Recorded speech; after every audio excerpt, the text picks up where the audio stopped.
عزیز دوستو، یہ جو آپ کو تصویر نظر آ رہی ہے یہ فیصل آباد میں واقع پیش آیا ہے، اور یہ پتنگ بازی کے نتیجے میں یہ واقعہ ہوا ہے۔ آپ بتائیں کہ آپ اپنی نسل کو کس طرف لے کے جا رہے ہیں کہ ہر وہ تہوار جو کفار کی طرف سے ہم پر مسلط کیا گیا، اور لوگ جو ہیں وہ جناب کوئی دیوالی ہو، بسنت ہو، جناب اپریل فول ہو اور ویلنٹائن ہو،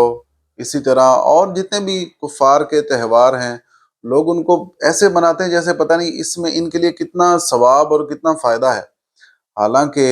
یہ کفار کو خوش کرنے کے لیے لاکھوں اربوں روپے کا نقصان کر جاتے ہیں۔ وہی لاکھوں اربوں روپے اگر تم غریبوں کی مدد کر دو، ضرورت مندوں کی مدد کر دو، تو لوگوں کا کتنا بھلا ہو جائے، ملک کے حالات کتنے اچھے ہو جائیں۔ لیکن عجیب بات ہے کہ لوگ کہتے ہیں کہ جی ہمارے پاس روٹی کے پیسے نہیں ہیں، بل اتنے آ گئے ہیں، مہنگائی اتنی زیادہ ہے، لیکن جب ہم ان تہواروں کو دیکھتے ہیں اور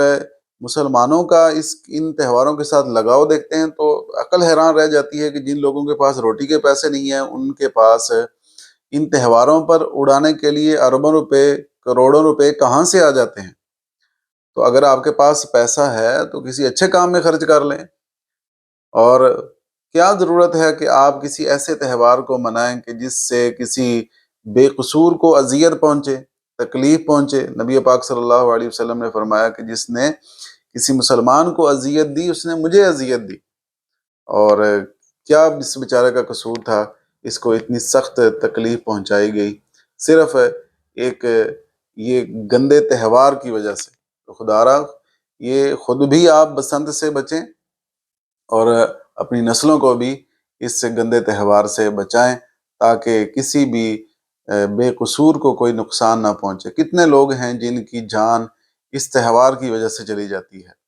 اور کئیوں کی گردنیں جو ہیں وہ اس تہوار کی وجہ سے کٹ جاتی ہیں۔